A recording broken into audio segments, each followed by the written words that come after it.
today. Live from Houston, Texas. Welcome everyone to today's episode of What Makes You Tick. This time we're happy to be here on time because last week, we had technical issues. All that did was create a great conversation. And my 29th episode will have the same thing. But of course, as usual, before we dive in, let's get to a couple of quick housekeeping notes. And I'm excited to have this gentleman. This will be one of my first politics talks that I never have. You guys that know me, I'm not a politician. So all we're going to do is have a great conversation today with this gentleman. Look, this is an interactive live session. You're encouraged to participate however you can. Ask questions, connect, whatever you need to do. Just drop it in the chat and we'll get to it and bring some key insights to anything that you ask. We'll use LinkedIn's DM and the comment section on the events posting and for any behind the scenes coordination. So feel free to message me if you have an issue or a question. Now, I'll take the questions. I'll be honest. I say that every week. I don't know if I can fix your technical issues, but I'll try. If you get disconnected from time to time, look, just rejoin. LinkedIn does this. We know that many of the listeners are commuting, they're working. And if it's guys, a lot of guys, you're out shopping in the malls or doing something because we're last minute and go get our gifts for Christmas. But look, this is a large community, so participate however you can. Now, before we get started, I tell you what, how about we get started and we'll introduce this guest. My guest today is the kind of leader who doesn't wait for permission to serve. He shows up, he rolls up his sleeves, and he gets to work, mistakes and all. A familiar, respected name across Montgomery County, he lives by Teddy Roosevelt's reminder that doing something is always better than doing nothing. And his track record proves it, serving on Congressman Dan Crenshaw's staff and leading the newly completed Kevin Brady Community Center. He's built a reputation for action, accountability, and stepping forward in the courts or when it counts. Now, he's running as a candidate for Municipal Judge in Conroe. James brings a legal study background from George Mason University and a deep root in the Woodlands business, arts, and civil community. This conversation goes beyond titles. It's about fairness, responsibility, and real-life leadership. Plus, it might have a few wildly creative excuses of people that bring to court, usually involving the flow of traffic, if you know what I mean, and other overcompetent GPS stuff. Yes, my guest today is here to talk politics. And again, if you know me, that's odd, but it's a great and it's an honor, pleasure to find out what makes James Holian tick. James, man, it's awesome to have you on. Give the listeners a little bit insight to what makes you tick. Man, I mean, Bryan, you kind of covered it all. I really appreciate you having me on. I know when you messaged me a while back, I was really excited, heard about your show, haven't had a chance to listen to it up until you messaged me. And so watched a couple of episodes and just want to say this is an awesome platform, awesome kind of topic, a conversation to bring up with people, especially, leaders within our community. And, it's always funny being on this side of it because I've always looked up to so many people and I still do. And so, I'm truly honored that you thought of me. I was born and raised in Needville, Texas, in 1994. That's basically opposite side of Houston, real small town. Went to college, George Mason University, like you mentioned, where I majored in government and international politics and minored in legal studies. Uh-huh. What got me into that was I remember, and don't want to get too political on your show. No, go, whatever you want. We'll talk. Yeah, I was a sophomore or junior in high school, and I remember at the time President Obama going on his apology tour in the Middle East, and I got fired up, and I remember seeing it on the news, and politics wasn't one of those things I followed. I thought I was going to be like a history or anthropology major because I love history. It's what really gets me like interested in most things. But I saw this apology tour and I remember being in, I believe it was first grade and sitting there and watching the planes hit the towers. And, when he announced this, I remember talking to my parents, mentioning it to my friends and being like, does anyone know what we're apologizing for? Like, I understand like war is nasty and war is bad, but we lost 3,000 American citizens on just a normal day. Yeah. And it got me so motivated and so hyper focused on, I guess, the politics or government aspect of it that I joined the debate club, where I was the first team in my high school history to go for policy debate to the state championship round, where we made it into the quarterfinals, I believe. Yeah. And that was junior year. Senior year, we were projected first, but instead of focusing on myself, me and my debate partner, or on ourselves, me and my debate partner decided to kind of split up and grow the program. And so, instead of having the two quote unquote varsity lettermen or powerhouses on the same team, we split up, took on freshmen, took on underclassmen, and really tried developing a culture of success within the Needville High School debate program, which I'm glad to say we did. Haven't checked in on them in a while, but I do know, I'm pretty sure they go to state practically every year for policy debate now. Wow. But it was really exciting. So after college, came back home, got a temp job at the Fort Bend County Elections Administration, and there's nothing at the moment more demoralizing than getting a college degree, spending all that money and time studying, and then taking a minimum wage temporary job right out of college. And I did the same. I can relate. I did the same. Yeah. Yeah. Well, it's great how it all ended up working out. But man, at the time I was kind of down on myself, but I was really interested to learn at least the inside part of the process. And then that's where I found what I really loved. When I was setting up and delivering voting machines, I saw campaigners out in the parking lot and just talking to people, being social, advocating for what they thought was right in their candidates. And so I went home that night and I told my dad, I was like, I know what I want to do. I was like, I don't even know if it's a job or if it's just a volunteer thing, but I want to help the right people get elected. I want to help inform my community of the values of the people that I support, and hopefully be a good representative of those values. Yeah. And so sat down with a couple of people and found a way in and got a campaign job. Yes, they do exist. There are full-time campaigners for a man named Kevin Roberts out in the Champion Forest area of Houston. He was running for Congress at the time. Funny enough, that was actually the first election Dan Crenshaw ran into. So Dan Crenshaw was one of my opponents. Wow. It was a really good time. Had great success in it. Canada didn't win. We made it to the runoff, but he didn't win. But my actions and role in that position got me noticed by the higher ups in that campaign, which is what led to a job that came about 6 months after that, which was campaigning for Congressman Kevin Brady. And that, honestly, if I had like a glory days or a job where I had the most fun, that was definitely it. I mean, I was, 20, 25, 26 years old, maybe even like 24, and debating, like on stage debating, like actual congressional candidates, people who were qualified and running. Wait, for you Congress. You were debating. Yeah. You weren't running the debate. You were actually debating. I was actually debating. I would go in there, I would say a piece, and then the opponents would say a piece, because Mr. Brady was in DC. He was working a lot. He was actually serving. And so he couldn't make it to every single forum. He couldn't make it to all these different events. And so I would go in his place as a field representative for Congressman Kevin Brady. And so I'm debating full-blown adults as like this young man who's still trying to figure life out. And it was just euphoric. It was a great time. One thing led to another. Had a couple of other jobs here and there, like a law firm. Opened up my own campaign consulting firm for a little bit.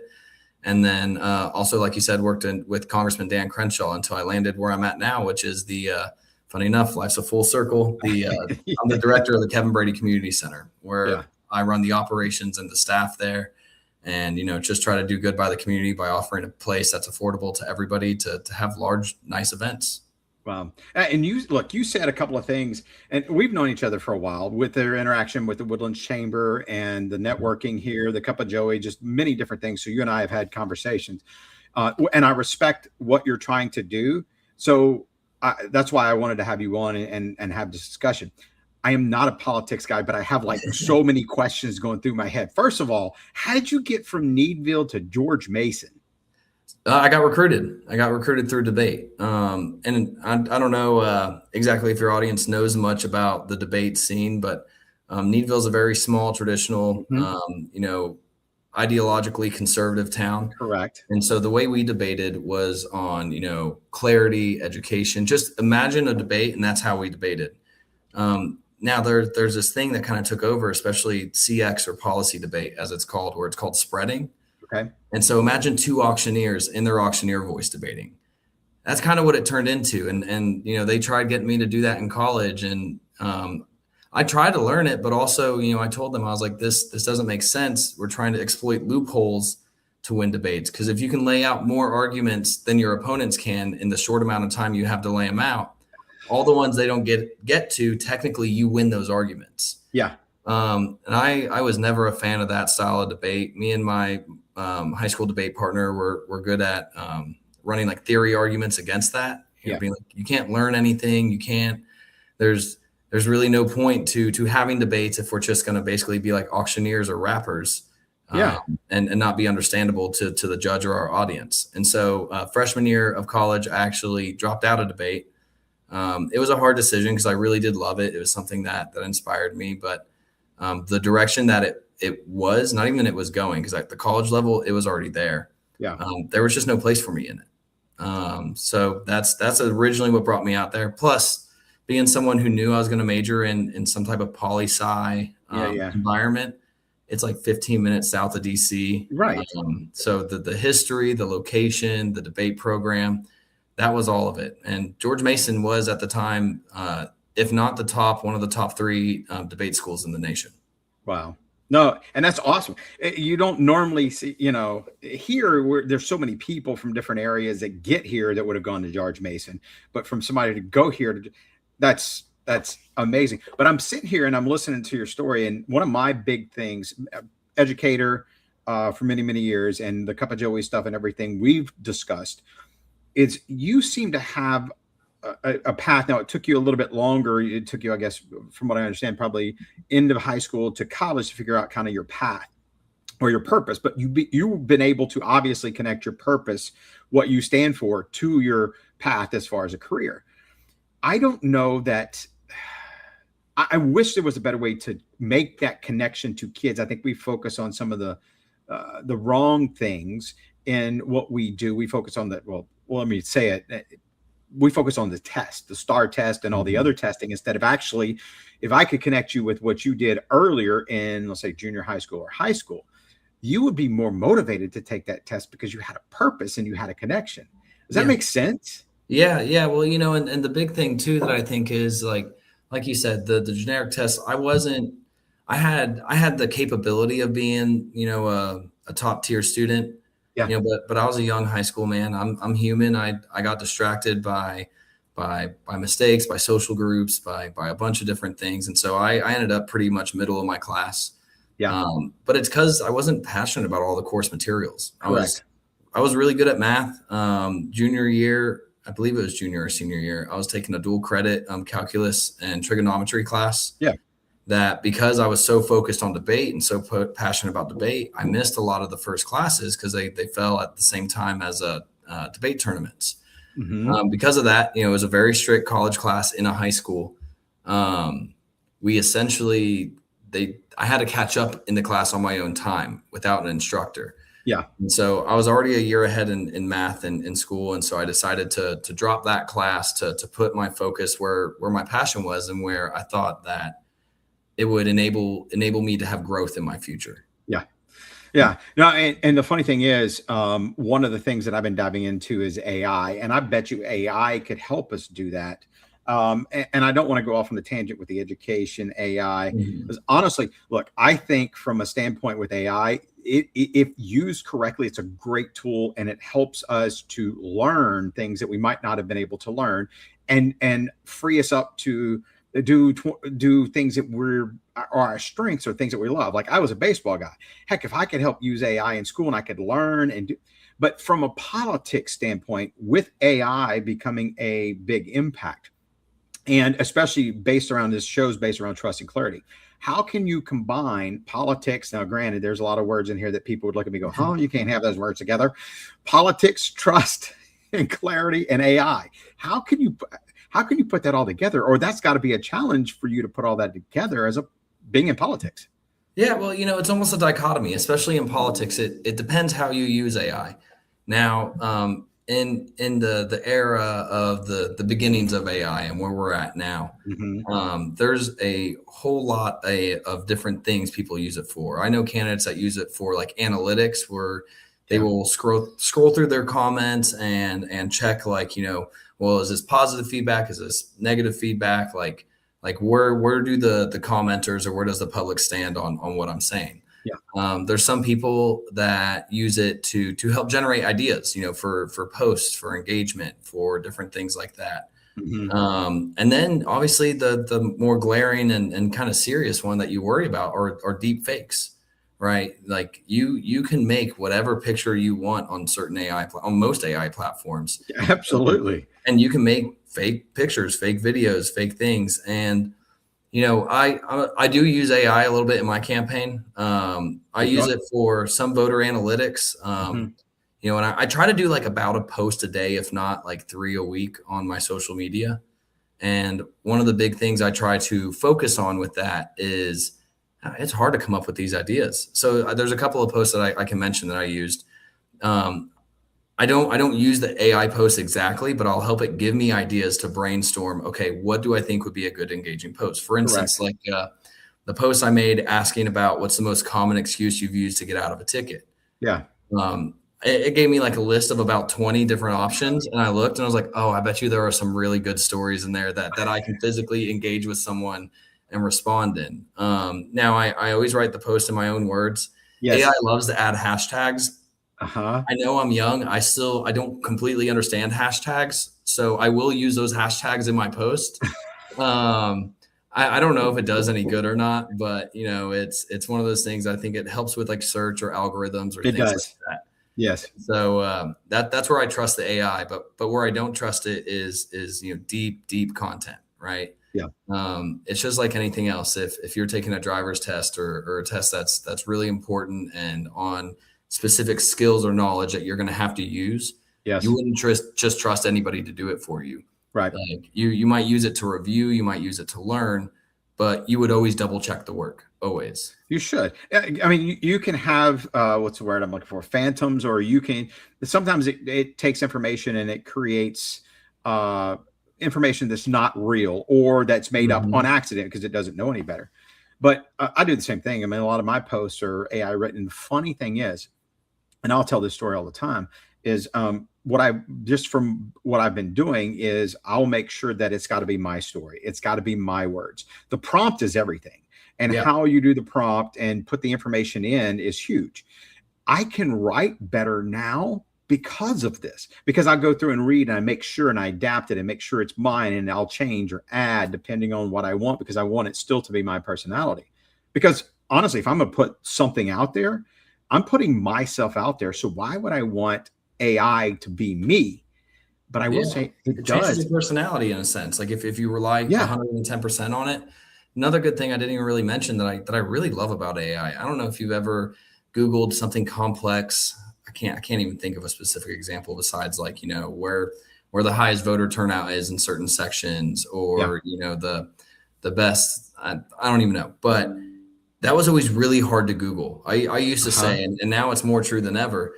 I really wish we had a smarter kind of populace, because we have more access to more information than we've ever had. We all have computers and Googles in our pocket. But now with AI, you could put in a sentence filled with typos and grammatical errors, and it still knows what you're saying and will try to get you to the information that you're looking for. Whereas Google, a lot of the times, is hit or miss. Yeah. So it's a really, really cool tool that I know we're just at the beginning. Someone said in a post that I was reading, this is the worst it'll ever be. I heard that same thing today. Yeah. It's crazy. Yeah. No, and it is. And the funny thing, and the other piece is, you can, depending on what you want to do from a business standpoint, from an education standpoint, from whatever, from a politics, if you use different AIs, you can put the same information in and you'll get completely different results. Some do better than others. So being able to find an AI that, one, fits what your business model is extremely important.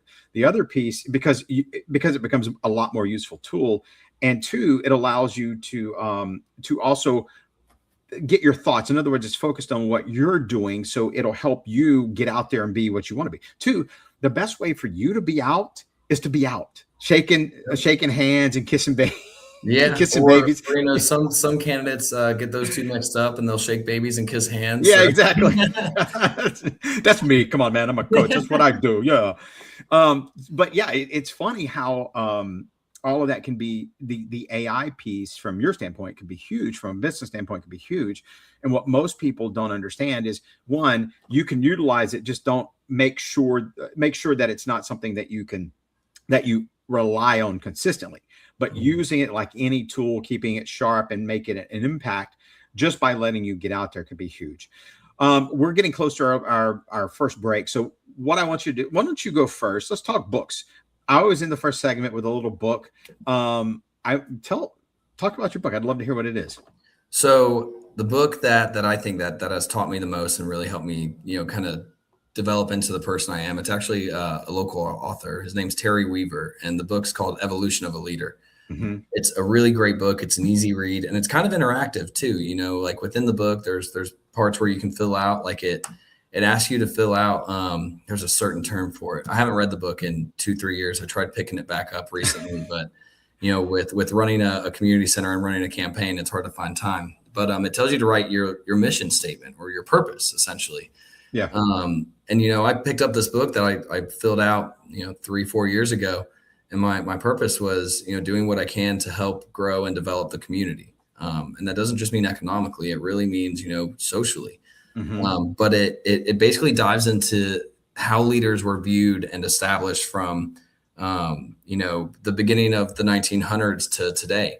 Whereas before, it was all about status and leaders having innate skills or traits that they were born with, to back in about the 60s, the 50s to 60s, becoming more liberal with it, where it's like anyone can be a leader over anything. And now you got this more modern type leader, which is, leaders aren't born. You can grow into a leader. You just got to make sure you have emotional intelligence. You got to be able to adapt to physical challenges.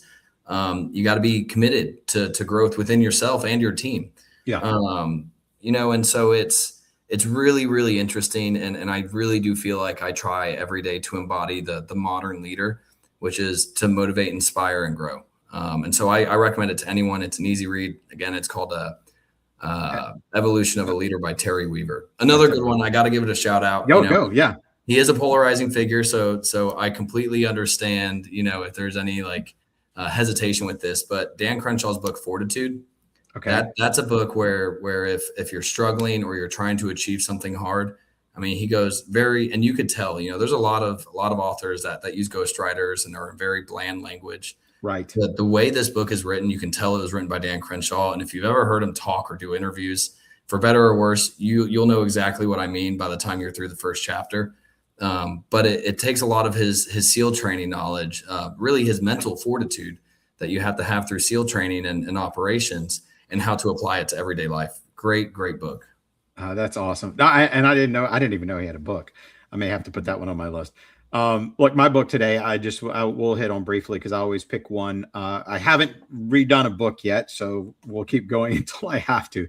The Automatic Millionaire by David Bach. I had somebody recommend it to me, and it's about getting rich overnight, which, again, if you know me, I'm not a money guy, but it's really about building wealth quietly and making smart financial decisions automatically. The funny thing is, as I was reading this book, it does kind of follow that theme, but it never really, I never got the impact of what I thought it was going to be. It was different than I thought the book would be. He goes through and his idea is to show ordinary people how to win financially, not through discipline or deprivation, but through setting systems in place and letting time and your money compound interest without doing a bunch of heavy lifting. Mm-hmm. There were a couple of the takeaways that I got from it was, one, make it automatic. And it's funny because, I went home. My dad was in the hospital this weekend. He's doing good. That's what literally I just got off the road about 30 minutes before we hopped on. And my mom's using a checkbook, and I can't remember the last time I've used a checkbook, But one of the conversations we had was she's always been putting away money for the kids, the grandkids, and it comes out automatically. So being able to pay yourself first and pull things out automatically of 10 to 15% of your gross actually sets you up for a better success later in life. 2, the latte factor, which is Look, there's a lot of us right now. I went to Starbucks today. I had a gift card. I haven't been to Starbucks in years, but spending $5 to $10 here and there a day makes a big impact. So imagine if you didn't spend that, what you could do with that money and be able to invest it. The third takeaway that I liked was about home ownership and debt strategy and how it counts and how important it is to pay mortgages. And most of us pay monthly, but if you pay bi-monthly, it'll avoid consumer debt and it helps eliminate some of the big stuff. When we were talking about right out of college, one of the jobs that I had for 2 months was in mortgage loans. And I learned a lot about it. And I thought, okay, great. Minimum wage. At the end of 2 months, I went straight commission. I had nothing coming up because like a politician, you and like a real estate person, you had to build a relationship with real estate people. And I didn't have that. I didn't know how to do that. So I think I worked there 2 months and 2 weeks and quit. And I loved it. It was great. But I was like, oh my gosh, I didn't realize, oh my goodness. I just kind of freaked out. But all right. So today on our first reset, today is my 29th podcast of What Makes You Tick. It's an authentic, relaxed, purposeful conversation centered around trust, clarity, and traction. Why? Because we want to incorporate your purpose into what you do and make an impact in your life and others as we go along through the conversation. How do we do this? We do this by sharing business and personal stories on building culture of trust, creating a clear, impactful message for leaders, and with insight that will help you to build traction within your life. Today, my guest is James Holian. So we're having a great conversation about what makes him tick. So look, okay, I want to dive back in to start this second segment. I want to dive a little bit into AI. And where do you see, okay, let's take politics or business, whichever one you want. I'll let you go. Where do you see local businesses or how this can impact local businesses? Because we're in Montgomery County. Montgomery County and Conroe is kind of conservative. And I could see a lot of pushback in this. But do you see any of that, or how do you see that this could make an impact for businesses? Yeah, I mean, it can be a huge impact, and so it's not necessarily a business, but there's definitely business learning skills in there. For instance, my campaign. Yeah. I'm not a man of means. I don't have a whole lot of money tucked away. I got to make every dollar count or every minute count because, especially running a campaign where I'm not, some real big Conroe local name whose, family grew up here and was established here. I really got to try and get a message out, and the way through is social media. And so, like I said earlier, using AI to help you just get ideas. Because the hardest thing with me with social media, I was absent on social media. Yeah. Not a big fan. I don't like talking about myself. I don't like, always having to feel like I'm telling people exactly what I'm doing when. But AI has really helped me be able to campaign or advertise, if you will, for myself and social media, for better or worse. And I got some pretty cynical views of what social media has done to our society. But it is our virtual public square. It's, you don't see newspaper yellers on the street corner anymore. You haven't for decades, well before I was even born. But you see it all on social media, even news, TV's plummeting. Now with subscriptions to Hulu, Netflix, Disney Plus, ESPN, you don't really see satellite or cable being a huge place for people to go get their information. They get it from Facebook, they get it from X, they get it from TikTok, from Instagram. So finding a way to use AI to utilize that. But then also, what's really hard, and especially it's something that I think about with the community center a lot, is okay, well, what room is being reserved the most and for what purpose? Or for let's say a restaurant, what menu item is being served the most, and how's that correlate with the feedback we get in on reviews? Okay, well, this is a menu item that can go, on certain deals or something to drive in more customers, or what menu items or what product is kind of suffering and either needs to be removed or adjusted in order to hit the goals and achievements that you need to grow the business the way you want, right? Because not everybody's looking to grow their business into a huge franchise. And I know to the younger listeners, they might be like, what? Don't you always want your business to be the biggest and the best? One thing I learned when I opened my own consulting firm was no, I mean, not necessarily, right? Some people want to remain like locally big. Some people do want to go statewide or nationally, recognized. But, a lot of these mom and pop shops like the amount of work, they like the amount of responsibility that they're at, and it fits right into their lifestyle. It just depends on what the business owner's objectives are. Right. But AI is one of those things that, people are scared of it. And I understand it. I get it. Like there's a lot to be concerned on, but also it's such a unique tool that we've never had access to before, right, that I really think could benefit, especially those mom and pop businesses who might not be able to afford an HR manager, who might not be able to afford marketing, a legal analyst or a marketing person. You now have this tool that kind of is a competitor for these businesses and these consulting groups that will inevitably drive their prices down and just create more competition. And I think overall it'll be very healthy for our economy and our society once we fine tune it and get it to where we believe it'll be best served. Yeah. Now, granted, we're in the Woodlands, Conroe, Montgomery County, all that area. Have you seen anybody or seen a business that uses it, like a small business? Yeah, I mean, again, I'm more focused on political stuff and campaigns, and as a political campaign, it almost kind of is a small business. I mean, you operate on donations, you operate on a very limited budget. Mm-hmm. Your product is yourself, and the way you get that is by achieving votes, but you got to spend money to do that, and really, just like the things that I said, the voter analytics. I mean, there's so many different aspects that you can use it. You don't have to. There's successful campaigns that don't use it. And I'm not going to name names, but most of the time, especially with where AI is at now, you can see what candidates solely use AI and don't put their own personality or own work into it. There's one candidate in a congressional race that no one really knows of or has heard of. But this candidate, every graphic that they put out, every social media post they put out is so obviously AI. And it's like, oh man, this makes me not trust you because I don't know you. I just know that you're using ChatGPT to basically do everything. Yeah. Which I'm not for, especially when it comes to campaigns, you gotta, the biggest part of the campaign is to sell yourself. Right. And if you can't sell yourself and you're relying on AI to create this, kind of fake persona to sell you, then the biggest thing you want to do is get the voters to trust you. And I don't think the voters should trust anyone that's solely operated off AI. No, because it's all made up and fake. And the funny thing is, and one of the you see this, it goes back to trust and clarity.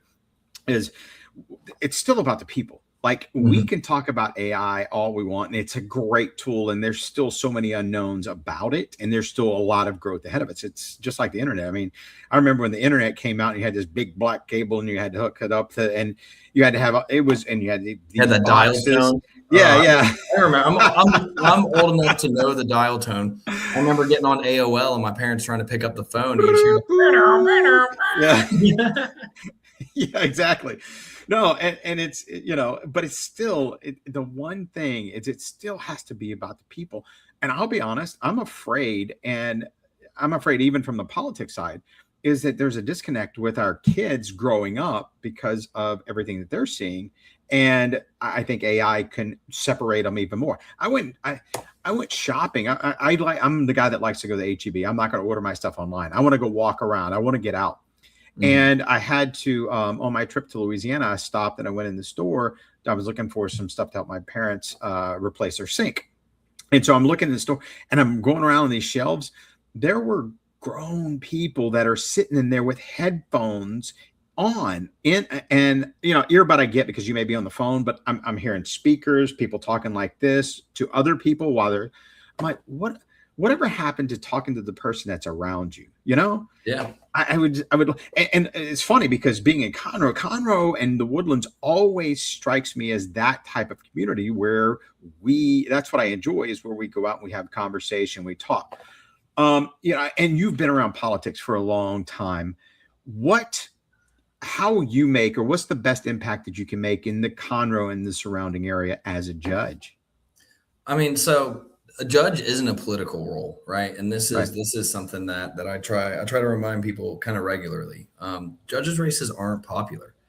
I can't campaign on shutting down the border, or I can't campaign on deporting illegal immigrants. My role as a judge is to interpret the law, see if the law or the city ordinance in the case of the municipal court was broken, and what were the circumstances involved in it, right? Yeah. But you got to be able to balance out fairness, accountability, and integrity. Those are the three buzzwords you'll hear in almost every judicial campaign, even people who are running in the same race as me, people who are running in other judicial races for other benches. The biggest thing is just remembering your role, and not, because there's mostly conservatives throw this on liberal judges, but you see conservative judges too, and it's essentially legislating from the bench. Mm-hmm. It's, I'm not going to enforce this rule, or anyone who gets this type of law broken, like, don't worry, I'm just going to dismiss that case. I'm not going to enforce it. And that's not your job. Your job is to interpret the law, look at every case, look at all the facts of the case, and lay down a judgment appropriately. Now, with a municipal court, it's very similar to a justice of the peace. Big difference is we don't handle like civil, like small claims courts or things like that. We handle, same thing they do, Class C misdemeanors, but mine specifically for Conroe Police Department, not the Sheriff's Department or things like that.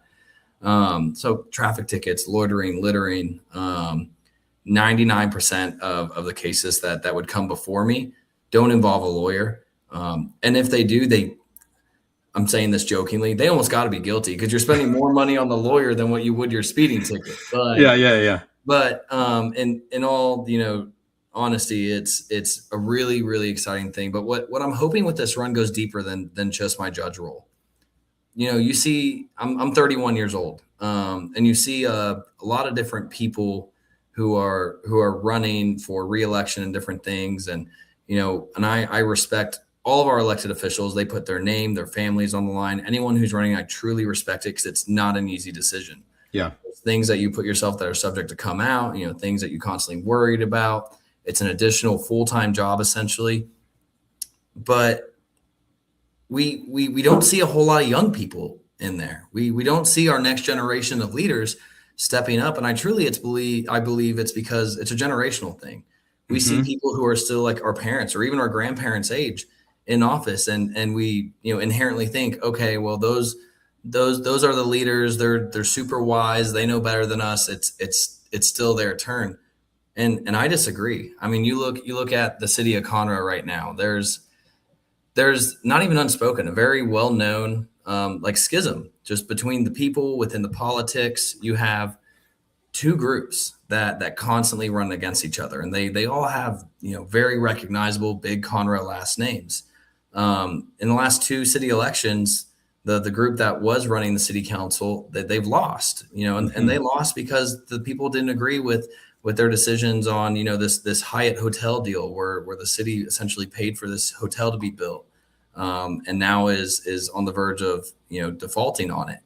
But then you have this other group that came in, and they're in hot water too for multiple reasons. One, and they'll lay all the blame on the hotel and saying, well, finances are terrible because the last group did this hotel deal. But then in the same breath, they're giving raises to public servants, to city people working for the city of Conroe. And these raises are about $120,000 a year. That's just a raise. I want that raise. Income. That's what I'm saying. Can I come to work for you guys? Jeez. I've never been paid $120,000 a year in my entire life, and they're one raise. And they try to justify it, and depending on who you ask, depends on exactly what their favorite justification is. But the justification is, oh well, they're lawyers, and it's like, no, they are public servants. If they're doing a job to get paid, then they can go work in a law firm, right? Yeah, stay a lawyer. Yeah. Yeah. And, I truly do. I have a public servant's heart. I have worked, whether it's for a government, whether it's Montgomery County, the state of Texas, the U.S. House of Representatives, or even in a campaign, which I still see as public service, because there's, especially when you're a field representative, if you're not in that top 0.1%, you're not making money. Right. You're doing it because you love it, because you have a good time with it. And honestly, the biggest thing with me is it fulfills me. I feel like I'm doing good. I'm making positive change for my community. And it's in Conroe, I think we've kind of got away from these groups having loyalty to the people, Mm-hmm. and they're loyal to their groups, Right. which you can't have a dual loyalty. And so I'm really hoping that with me running, I'm not going to run on shared values. I'm not going to run on a slate of candidates. I am running as James Holian for Conroe Municipal Judge with my values, my background, my history, Yeah.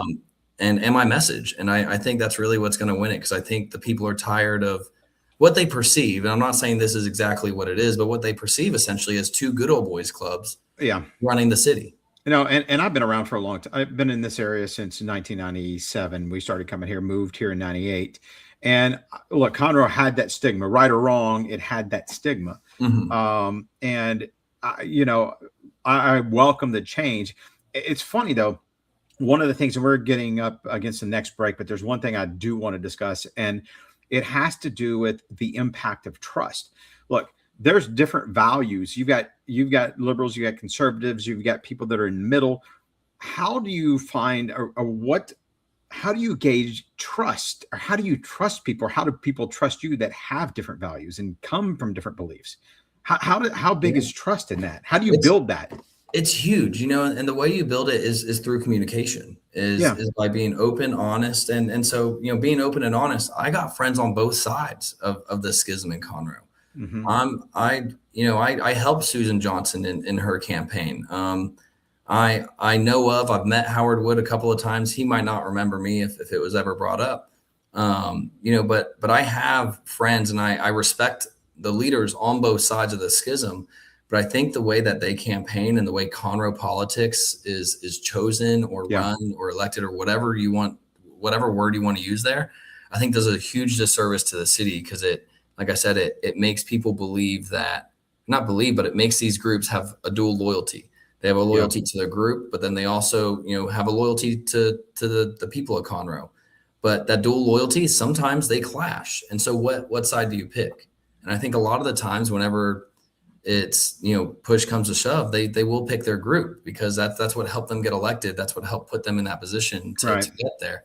And, I'm really hoping that with me running on that platform, I start essentially almost like a movement of getting younger people to put their names out there and be like, Mm-hmm. you know what, I respect, the mayor of Conroe, or I respect the former mayor of Conroe, but I think I can make a run for it and just do it. That's the biggest thing. I think if you believe and you want it, just do it, because you'll never know. You'll never know until you put yourself in the position to try. Yeah. In this area, you have so many people that are different than they were 20, 30 years ago. You've got it's grown. The Woodlands has grown. Conroe is getting the expansion. The joke I always tell when we talk about growth in this area, I remember when there was a gap between Spring and then getting to the Woodlands, and the gap in, as you're driving up 45 or up 45, and then another gap for you. Now it all blends together. Yeah. And I think the impact for us, and I hope that that's kind of your goal, is to build the trust. You've got a lot of people that have different beliefs. They look different. They're liberal. You're getting some liberals in this area, so you get more liberal, conservative. And the building of trust within what you're trying to do, and as you become elected, is huge, because you're going to see people all the time that have different beliefs. You have to be able to keep it to where you can build a trust and keep and trust your people that are around you. Correct? Am I correct? I mean, you gotta show you're one of the people, right? Like you gotta understand and you gotta put out there, one, own your mistakes. The thing that drives me crazy is you have a lot of people and a lot of politicians or elected officials even that feel like, politicians have to be sinless saints. They have to be clean as a driven snow. Honestly, if there's a politician that comes off as like that shiny object that's never done anything wrong, it makes me super skeptical, because it's like, okay, I know people. I know you've at least gotten a speeding ticket, or talked back to a voter. Like, where was your mistake, and what was it like, and how did you overcome it? As opposed to running as this person who's like I said, clean as a driven snow.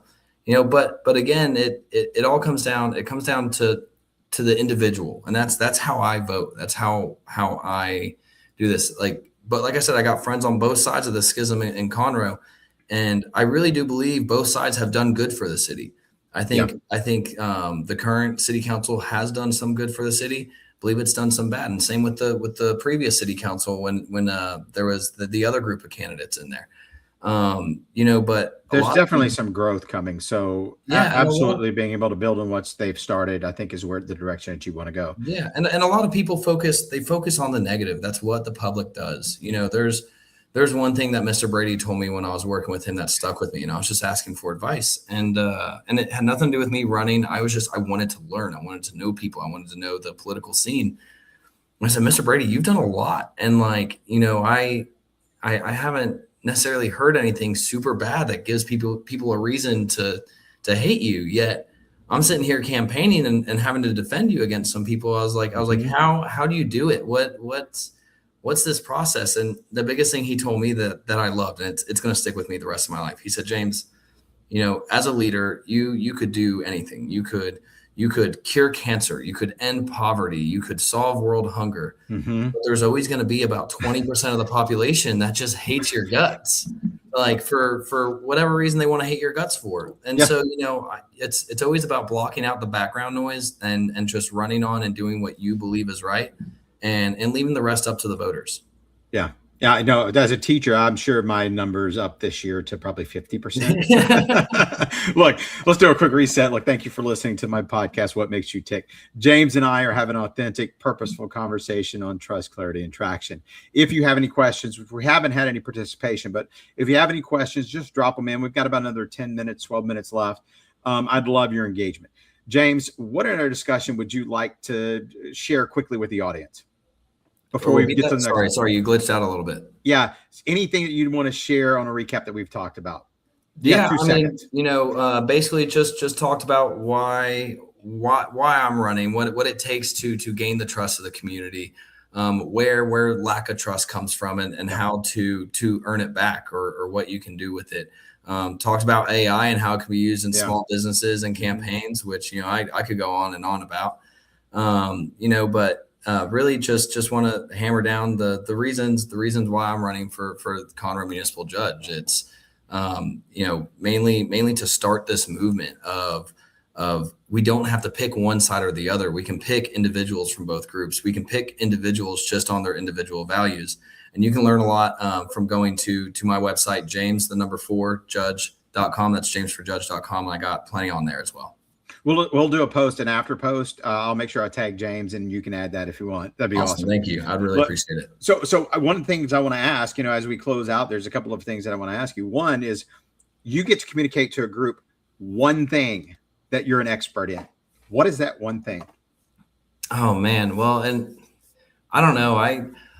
We didn't prep for this because I'm asking for it all the time. One thing I'm an expert in, one thing I would hope to be an expert in is people, and that's one of the hardest things to be an expert in, because you can't know it all. It's not a science. But that's what being an expert is when you know people, that you don't know it all, and you have to. Yeah. You were talking about. Sorry, I didn't mean to interrupt you, but no, you're good. You're good. One of my high school, college professors, I had him for 2 of my classes. And there were things that he would always say is the smartest man is the man that knows that he doesn't know. And the other thing he said was, go ride the airplane.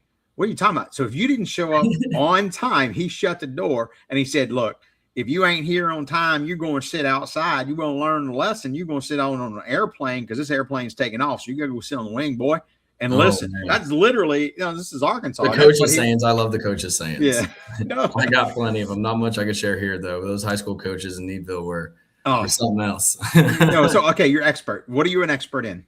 I'm an expert. I really think if I had to pick one thing, and I was forced to pick something, which I feel like I am here, it would be people. And I know that's a very broad term, but it's how people communicate. It's conflict resolution. It's what people want, and it's really just figuring out like what makes them tick. Figuring out what makes people tick, what grabs their attention, and what they're looking for is what makes me tick. Because on any given day, it completely changes. I'll constantly get surprised, or surprised on what people are gravitating towards, what they're stuck on, what they're saying or thinking.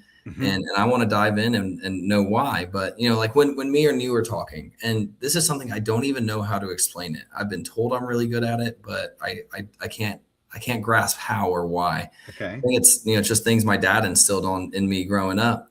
But reading people, there are so many clues that everybody just gives off in any type of communication you give them, whether it's through text, whether it's, talking on the phone, or really the easiest way is in person to person. Whether it's looking to the side or something when you're in the middle of talking, or, really trying to pay attention to if they're paying attention or not, so that you know for yourself if you're conveying a message that they want to hear, or they're getting bored with the conversation, or what it is. And really knowing how to talk in other people's languages. Like, we all speak English, but we all speak differently. We all communicate so differently. And, so I think that would kind of my overall encompassing, I would say I'm an expert in people, with a minor in conflict resolution and reading people, trying to understand them and have empathy. I mean, that goes in with reading people, right? Trying to be able to put yourself in their shoes to understand, well, I was just following the flow of traffic and I got pulled over going 7 miles per hour over the speed limit, but the guy next to me was going, he was 13. Faster than me, but he didn't pull him over. Well, I saw on that Facebook post, actually, I saw one, I can't remember exactly who said it. Actually, I think his name was, what's his first name? His wife's name was, I think, Aaron Duffy, but Dylan. And he said, I asked a cop one time, like, I was going with the flow of traffic and there were so many cars around me going the same or faster. He's like, why'd you pick me? And the cop apparently told him, he said, son, I don't know if you've ever been duck hunting, but whenever there's a flock of duck flying over you, you just pick one and take a shot. You just pick the one that you think you can get, and you get it. And that's the life. That's how it is. And so I think those stories are so interesting. I love hearing people's stories. No, that's awesome. And it's really about understanding people's perspective. To add real quick, one of the things that I today on my drive in a conversation, it didn't dawn on me, but it reminded me that we get offended by what people say. When I say something to you and you respond, we go, huh? And really what it's doing is giving you insight into what that person's thinking. It has nothing to do with what you're doing, but it also tells you my message I tried to get out there might not have been the right message, or that there's something. It's looking at a picture. It's like looking at a painting, and each one of you see different things. Understanding people is huge to that. Well, talking about people getting offended, I think there's a lot that goes into it, especially now. I think a lot of it has to do with social media. Oh, I think absolutely. It's Kids, this environment to where we're so like central focused on ourselves. Yeah. It has a lot to do with this, era of political correctness that we went through. Even like really started majorly in the Obama administration, where you can't say this word or that word. This hurts this person's feelings or that person's feelings. And so everybody, I think, just needs to take a step back and learn to appreciate someone who will just tell you how it is, who might come off a little blunt. Yeah. Now, does that mean that there's not obvious offenses? No, that doesn't mean that at all. There's clearly obvious offenses, right? Like, someone looks at you and says you're stupid, that's pretty offensive. But if someone looks at you and says, hey, I don't think you're fully understanding what I'm saying or what this material is, and then someone turns around and be like, are you calling me stupid? It's like, no, that's not what I'm saying at all. I'm trying to convey that there's a disagreement or a contention between us, and I want to resolve it. And so my biggest advice is what I give to my younger brother. You're taking my segment. Go ahead. Yeah, go ahead. Sorry. Go ahead. Stop. No, go. I tell them, live in the moment. Don't take things so personally. If you live in the moment, you will truly be a happier person, and you'll be much more open to dialogue and criticisms. And don't think you're better than the rest. Understand you are a person that doesn't know it all. You are a person that's going to make mistakes.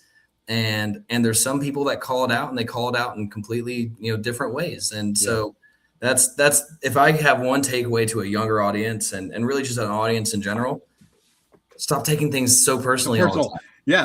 It's funny. You said a minute ago when you said, this is my immature side. When you said you're stupid, I just wanted to go, I know you are, but what am I? Or your rubber, I'm glue. Everything that you say to me bounces off me, sticks onto you. Yeah. Just, some of those silly things like that. Look, you took one of my questions away. So let's end it with this other question. You're chasing your dream.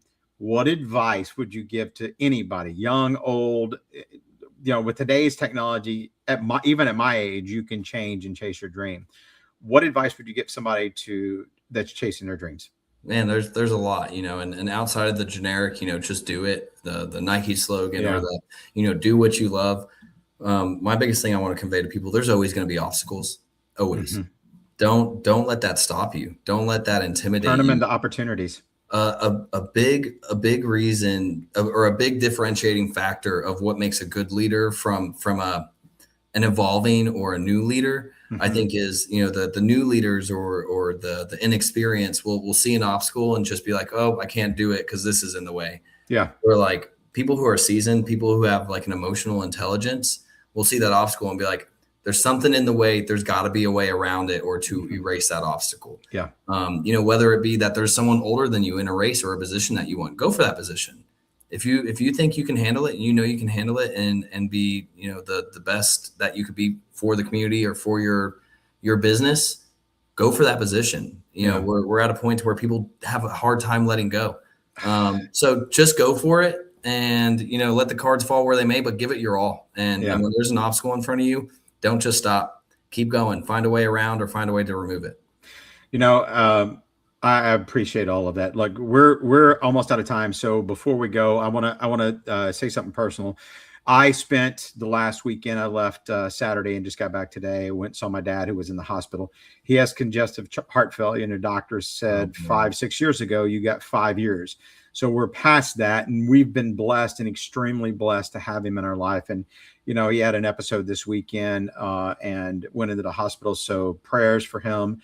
And I just want to say that, look, I'm a biology guy, and I'll miss him if he goes. But the one thing is that he left an impression, because he left me and made me who I am because of what he did, because of his integrity, because of the person that he was.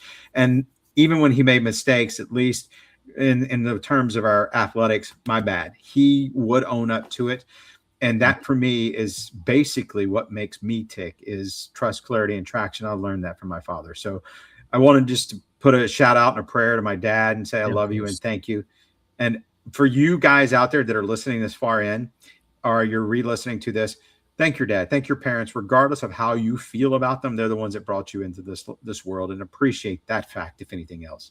Man, that's really strong, strong. Brian. I'll be praying for your dad, but regardless of the relationship you have with your parents, you wouldn't be in the position you are for your parents or the relationship that you have with them. Absolutely. Look, please, let's connect. Follow me, follow the show live on LinkedIn, YouTube. You can catch it on Spotify. I'll upload it to Spotify when we're done, so you can listen to it. James, please share your LinkedIn information, or the best way that our audience can get in touch with you. Yeah, the best way, especially on the campaign, I do a lot of that on Facebook. That's where most voters tend to be. I'm trying to break into that LinkedIn scene. Not many candidates do. But if you follow my Facebook, that's James Holian. It's right spelled here at that bottom corner, Holian, for Municipal Judge. You can find me there. You can find my website. That's jamesforjudge.com. I believe I have my cell phone number on my website. I'm not afraid of putting it out there, because anyone who's interested, I'm willing to talk to them. And, if there's ever a problem, there's a block feature on phones now. So if you become a troll and I stop responding, you know what happened. No. And look, and I will, I'll put a post, like I said, I'll make sure it gets on Facebook, Instagram. I think I can get it on there. That way, when he adds to it, James can add to it and you can follow him. James, again, thank you for being my guest on today, What Makes You Tick. Brian, you're a good friend. Thank you, brother. No, it was my pleasure. Hopefully this can give it a good insight to people that are looking to build trust, clarity, and traction, and find you as far as your judge place. In politics? Yes, in politics. Exactly. It's there. It's just always hidden. Look, I grew up in Louisiana politics. Come on, there's no trust in that, or was. I had Edwin Edwards. I loved him, but gosh. Look, let's be transitional over transactional. You can find me on LinkedIn. Stay connected for future episodes and deeper conversation. James, again, it's been amazing, my friend. Find and connect with him. Again, look for the information. I will post that afterwards. Join me next week when we'll have an amazing conversation. And look, this is one that I'm extremely privileged, and it's a great way to end 2025. My guest on the podcast will be a legend and a Hall of Fame podcaster. He's in the Hall of Fame for podcasters, Rob Greenlee. You'll want to be here for that conversation. Go off, have a fantastic Merry Christmas week, and enjoy you and your family and the people that are around you and that love you. See ya. Merry Christmas, Bryan.